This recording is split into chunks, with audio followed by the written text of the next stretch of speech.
to another episode of Remotely Speaking Up. And this week, we are joined by Mac Alonge, the CEO of the Equal Group.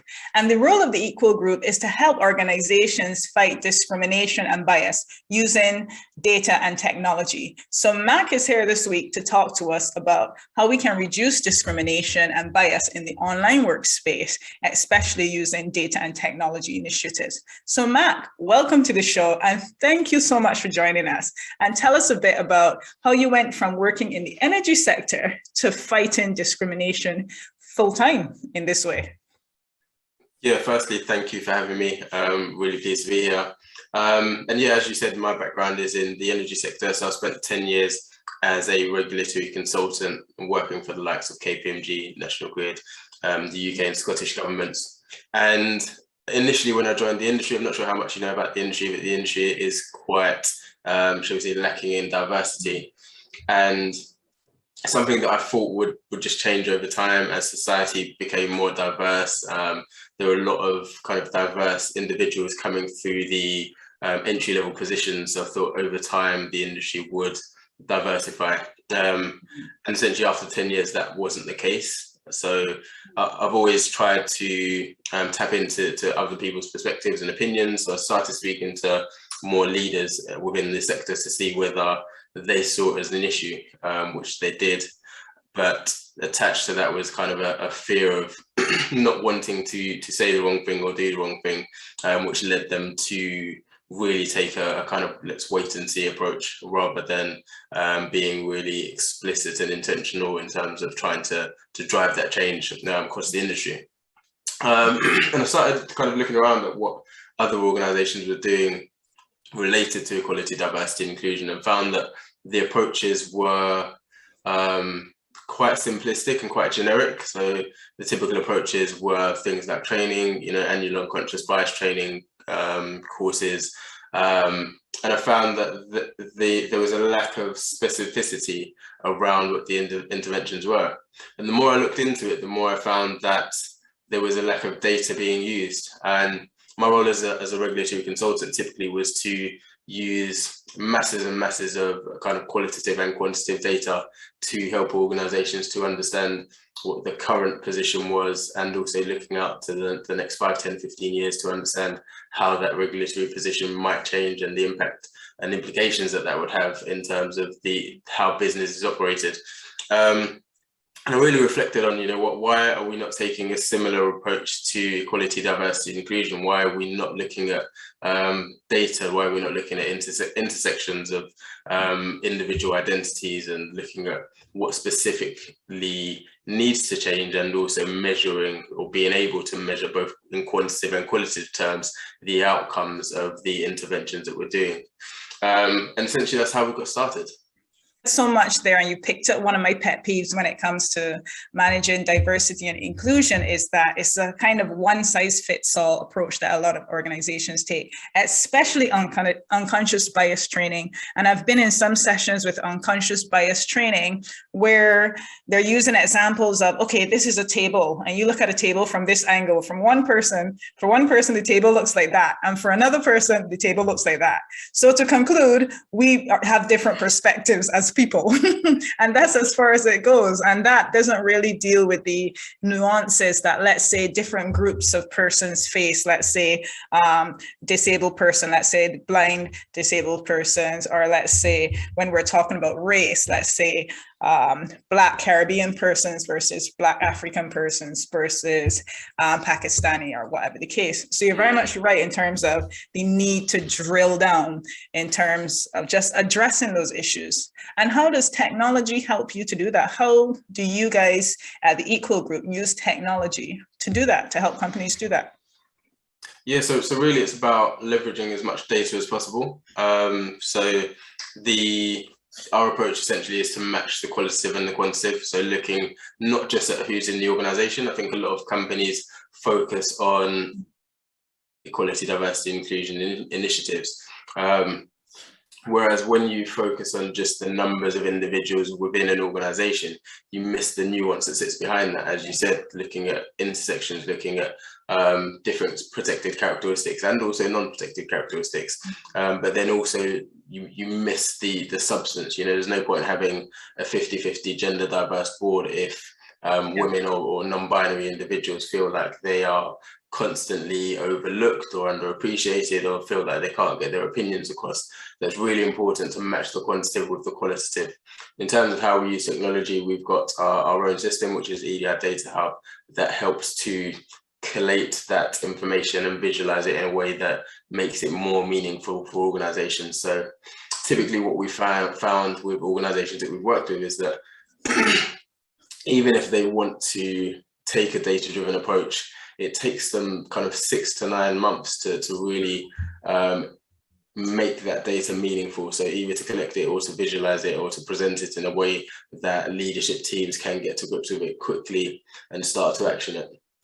And essentially, if we look at kind of organizations as typically running 12-month cycles of work or initiatives, if you spend 6 months looking at the data or collecting the data, that only leaves you 6 months to actually start to act upon the data. So what we try to do is to use technology, leverage our expertise in data management to consolidate that time into kind of 6 to 8 weeks, which then leaves you the rest of the year to actually act on the data and start to make transformations within organizations. Yeah. And how do you, that's quite a sharp cut down in time, but I can see why, as you were saying, in terms of taking a whole year to actually implement diversity initiatives, there's a lot that's happening between them where workers are being affected, their opportunities and outcomes are being affected as well.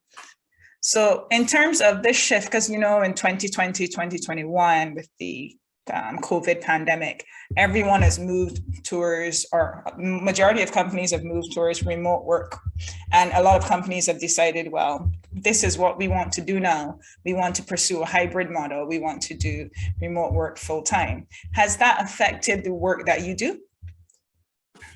Really good question. I think the initial transition was probably a little bit weird in that nobody really knew what was going to pan out in terms of the COVID pandemic.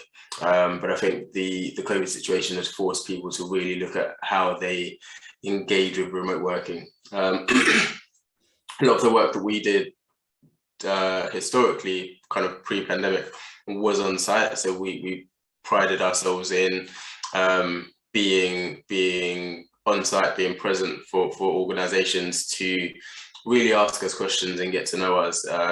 If we were kind of delivering training or delivering an audit, there's a lot of power in being on site and being kind of approachable. That gives individuals within organizations the I guess confidence to some extent that they're dealing with real people, they're dealing with people that understand some of the issues that they might be facing in the workplace.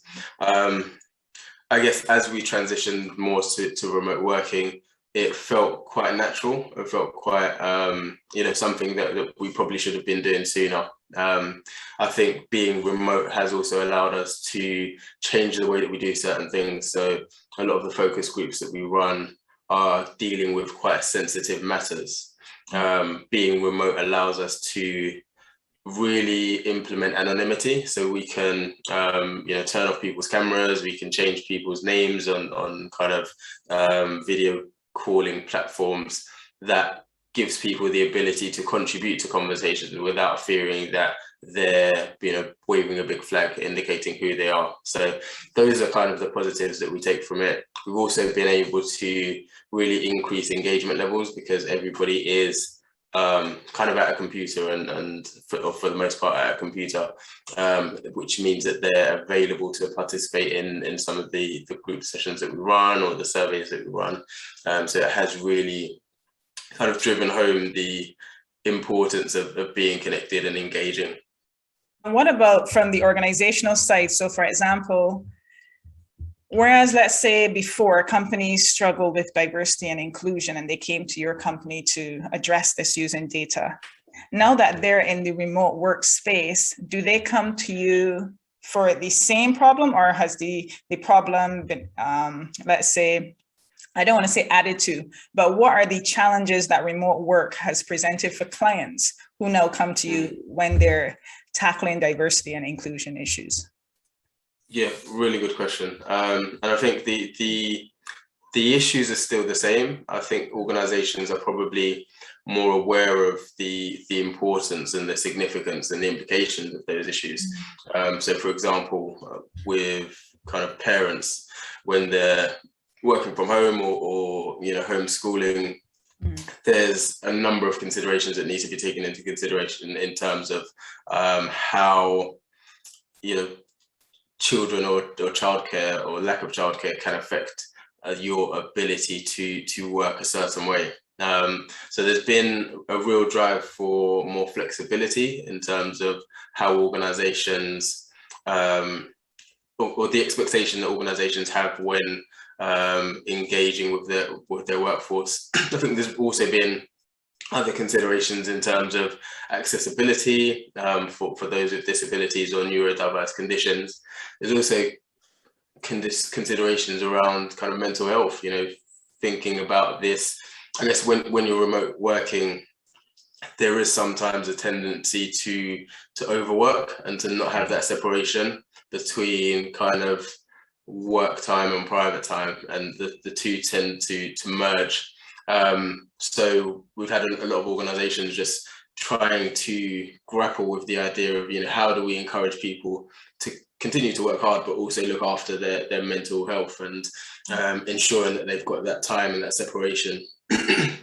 And I guess as we move into this, quote unquote new normal, we're seeing more of a need for flexibility in terms of the way that employers engage with employees, balancing the kind of physical interactions with virtual interactions and the remote side of things. So I think generally organizations are becoming more aware of the need and importance to appreciate different people's perspectives in terms of what they are more inclined to want to do when it comes to working. So some people require a lot more flexibility than others. So I think generally with organizations, there just seems to be more of an awareness of that dynamic. Yeah, you mentioned the paradox of remote work in a way, because I think often people approach remote work in the sense that it's supposed to provide more flexibility. Many companies used it prior to the pandemic as a way of giving workers a better work-life balance. But now you have this situation where, on one hand, people want remote working because it should give them a better balance and so forth. But on the other hand, when they do get remote working, they're prone to overwork. So it kind of defeats the purpose of what they're doing. Yeah, definitely. And I think there's definitely a need for an appreciation for flexibility. I think I always think about kind of the companies that have, prior to the pandemic, been ardently against remote working. I think there were all kinds of barriers that companies used to hide behind in terms of, what impact will it have on productivity? What impact will it have on, ownership and accountability?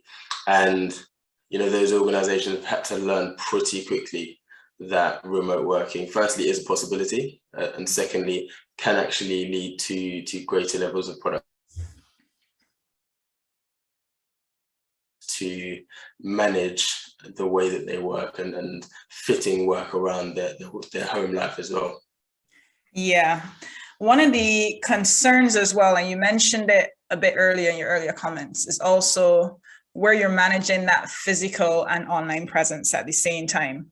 And one of the big concerns that we've seen is that some employees tend to feel invisible. So if you have a case where you're fighting discrimination within the organization and already you have certain groups feeling invisible physically within the company, now those groups have moved online while others are still in office. So now companies have this issue of how do you make sure everyone feels fully included, and how do you avoid the same biases you expressed in person? How do you avoid that online? So how does your company help organizations to manage that aspect? Yeah, no, it's a really, really interesting kind of dynamic there in terms of ensuring that we're not exacerbating the inequalities in a remote world that were present in a physical world. Some of that is to do with accessibility, so ensuring that people have the right tools, equipment, and support that they need to engage or to fully participate. And some of it is more behavioral, so ensuring that managers and colleagues have the ability and awareness to kind of bring people into conversations. One of the things that we advocate on kind of team meetings and calls is just to simply go around the room and ask people for contributions, because there is sometimes a tendency or a hesitancy for people to to jump in or to be open. I think the platforms themselves have done quite a good job of ensuring that there are various means to communicate. So having the chat function built in, as well as the ability to raise hands or to do reactions, those kind of things can be helpful in encouraging people that may not necessarily be the most vocal. And one of the things we often talk about is kind of the balance between introvert and extrovert. Some people are more extroverted and kind of love to engage and to get their points across and to really take an opportunity to share, where other people might need to be encouraged a little bit more. So also understanding the dynamic between kind of smaller groups and larger groups. One of the things that organizations often struggle with is how do you do like a team meeting for the whole company, but also still engage and still give people the opportunity to have their voice heard. There are other platforms or other ways that you can use to ensure that interaction and engagement is as high as possible. But I think fundamentally it is about awareness. Once you're aware of the ways that people can feel included or excluded, it's about then leaning into that and understanding what more you can do, either as a colleague or as a manager, to ensure that you're aware and also acting upon instances where people might feel excluded. Sorry. Yeah, you mentioned a really good point there in terms of the behavioral aspect, because it's one thing to use the technology. As you said, the platforms are really making an effort now in putting elements in, for example, the chat function, the raise hand function, and so forth. But then on the other hand of that is to make sure that the manager or the individual leading the meeting is actually aware of the behavior that will encourage engagement, because you do have some managers that they're just happy to introduce the meeting and then let the discussion open. But I think, as you very rightly raised, where you have those different personalities in the mix, it's very important to make sure you set the expectations and the context, and you chair that meeting in a way that everyone can contribute equally. Someone drew a really good example to me that I'm going to ask you about in our next question. Whereas they said they had a meeting, and what they realized in every meeting, often the male members of the group were dominating the conversations. So they ran this was a tech company, so they ran a little survey. They ran a data analysis process, and it shows that men contributed 70-80% to the meetings, whereas females didn't get to contribute as much. So when they brought this to the attention of persons, they sent out a notice. They were kind of met with this resistance. They were, for example, it was aired in a complaint. They got complained for. So they ended up in trouble for highlighting this data. So what would you advise for, let's say, or where should management start, or what would your company do to help management to address this kind of behavior and resistance towards fighting some of these issues, fighting this bias, and just being open to that change? Yeah, I think it's a really, really interesting question. And I think it was a study that was done a while back, which had the same kind of outcomes in terms of men dominating conversations and women not feeling empowered to contribute. I think one of the starting points for us is always kind of the strategic side of things. So typically we take leaders on a journey to understand what it is that their organization seeks to do, generally. So as an organization, most companies have aims, objectives, a strategy, strategic priorities, that kind of thing. And invariably those priorities, that vision, that mission will typically be something around people, so being clear that the vision cannot be achieved without people, and typically the vision cannot be achieved without different types of people, contributions from different communities, contributions from different individuals and life experiences.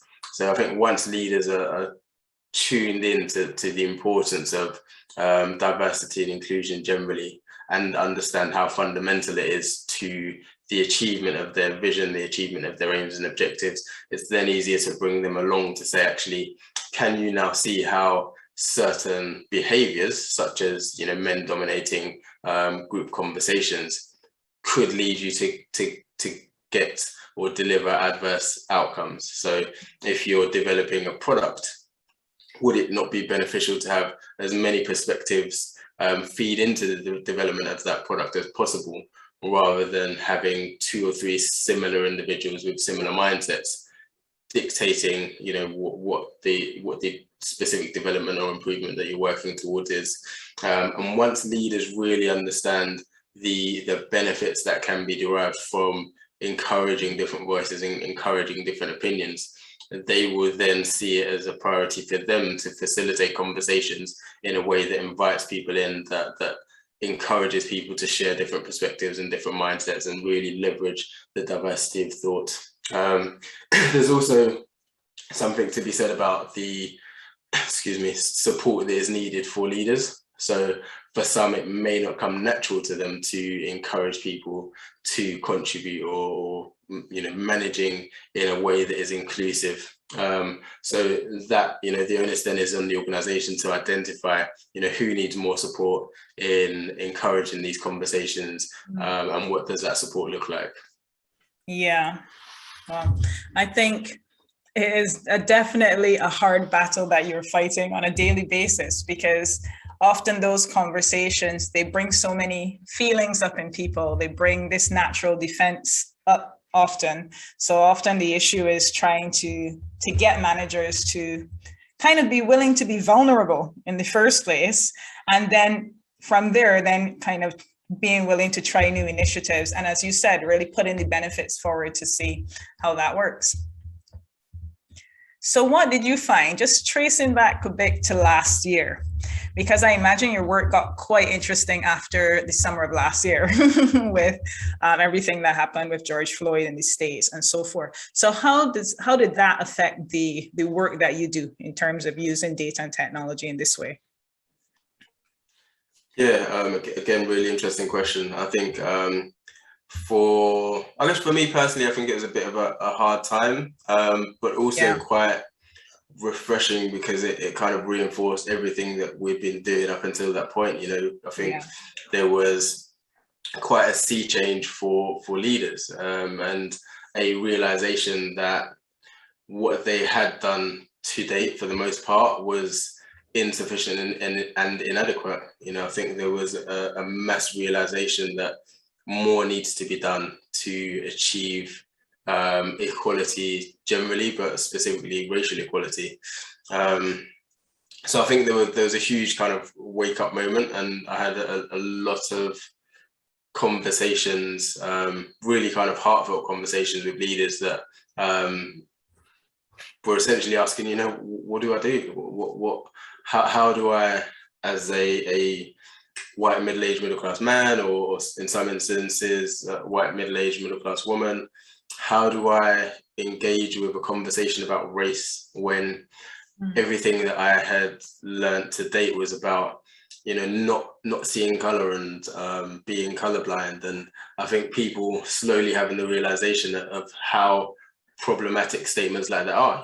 For you to say that you're colorblind, for you to say that you don't see color, is inherently comes from a position of white privilege. You have the privilege of not seeing color, you have the privilege of being colorblind, whereas I go into every conversation, every situation, knowing that I'll be judged as a black man and knowing that I'll be judged a certain way.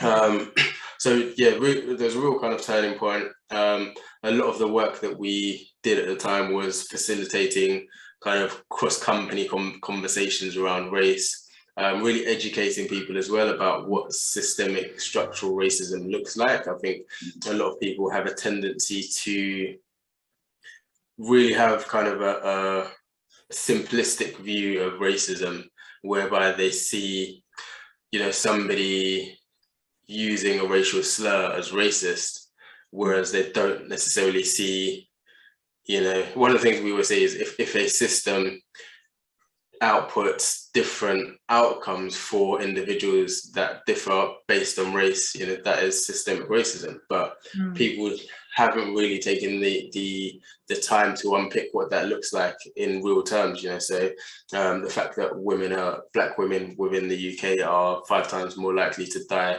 during childbirth than their white counterparts, that is systemic structural racism, you know, thematic of society, where we are as a society, we struggle when it comes to race.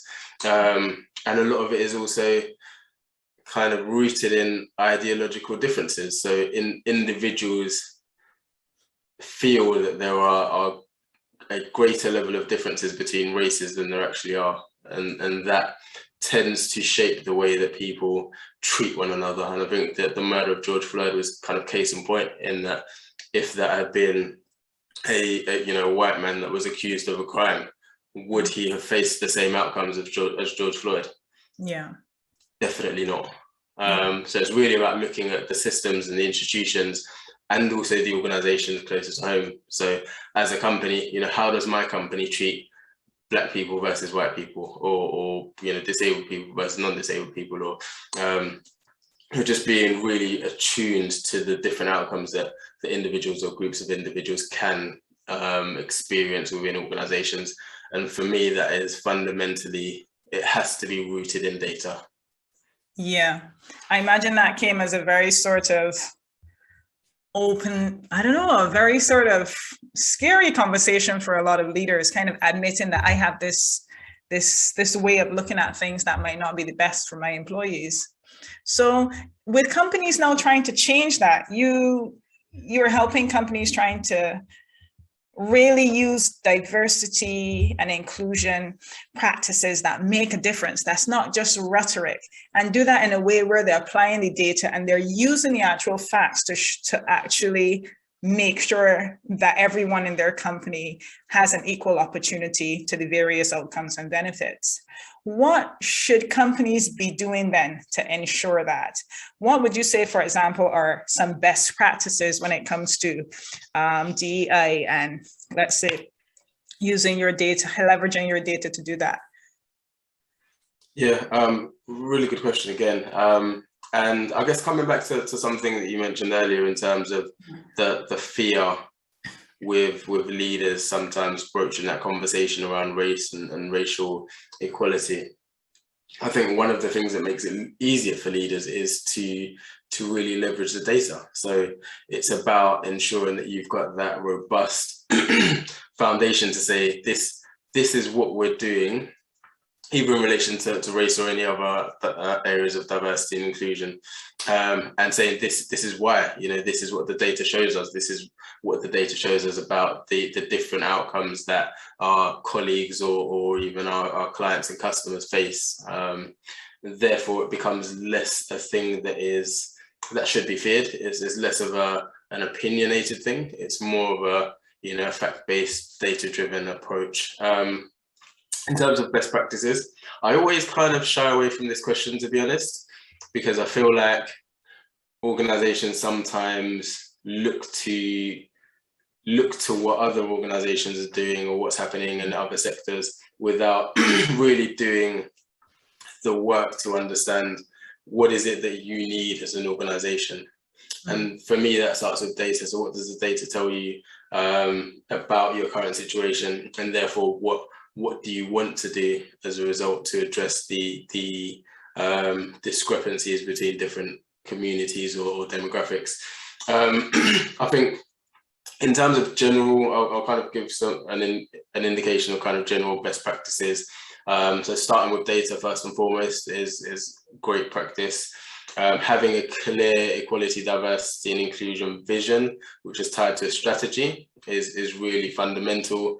Providing resources. So typically what we see with organizations is that they have the rhetoric and say, you know, we're an equal opportunities employer, we take equality, diversity, inclusion really seriously, but they don't provide the resources, they don't provide a budget, they don't provide anything that enables them to actually work towards better equality, diversity, and inclusion outcomes. I think also leveraging experts. Sometimes we see organizations that give equality, diversity, and inclusion to a junior member of staff that happens to have a diverse characteristic, without that person necessarily having the expertise to make a difference, both functionally, excuse me, both functionally and practically. I think, you know, not necessarily having the technical experience to do the work, but then also not having the authority within the organization to drive change anyway. You know, as a junior member of staff, how do you call your CEO out? How do you call out the executive team? How do you really challenge them to do better? For most junior staff, they won't have had that experience of challenging leaders. They won't have even talked to many leaders. So it's really, really sometimes baffling the logic that goes behind kind of appointing really junior equality, diversity and inclusion staff. I think the final thing is just personal accountability. I think a lot of leaders see equality, diversity and inclusion as something that can just be delegated to the HR function or delegated to an equality, diversity and inclusion lead. And really what I would want to see more of, which I think is fundamental best practice, is leaders taking accountability, taking ownership for driving those outcomes themselves, in the same way that they take personal accountability for the financial performance of an organization, the same way that they take personal accountability for compliance and governance. Equality, diversity, and inclusion is part and parcel of how companies should be achieving their aims, their mission, and their purpose. Yeah, I would agree with that so strongly. And I often say you have to start with having the right people in the room. Often, especially what you say with the junior manager and not necessarily being willing to call out leaders, or where it's passed over to another function. One of my pet peeves in the area of diversity and inclusion tended to be with support groups that were formed in organizations, because you form support groups and everyone, let's say from a Bangladeshi background, goes to the Bangladeshi group, let's say the Nigerian social group, whatever the case. But often the person who needs to be learning about these cultures and learning about the experiences of their employees are not in those meetings or don't seem to have any desire to. So I think it really starts with the leader getting a pulse on the organization and really getting their hands dirty and using the resources, especially the technology that they have to do that. But when you start from that, then when you also transition online, then it becomes a lot simpler, because you can understand the challenges, the unique challenges that your employees might now face in that online sphere as well. They kind of just get left to it, you know, get pushed into a corner, say, you know, talk about your issues there, whether it's the Black, Asian, minority ethnic network or the female network. It's the approach the organization typically takes is go and talk about your issues over there and we'll deal with the business here. And also there has to be some recognition of the fact that often these individuals aren't incentivized to do that work. You know, they essentially are told that they can have the network and they can have the support group, but they still have to do the same amount of work, which just becomes a disincentive to really deal with and tackle the issues that you're talking about within these networks or support groups. So organizations have to be mindful that they must create the time for individuals to engage in those networks and to do it well. Absolutely. Absolutely. That deserves a round of applause. Thank you so much. And I fully agree. And I hope organizations are listening too. Thank you so much, Matt. Thank you. We're just out of time and I appreciate everything that you've shared. I hope our audiences have gotten a lot that they can take away from that, especially understanding as well how that translates into the remote workspace. Now, before you leave us, you just have to tell us, what is your funniest work story?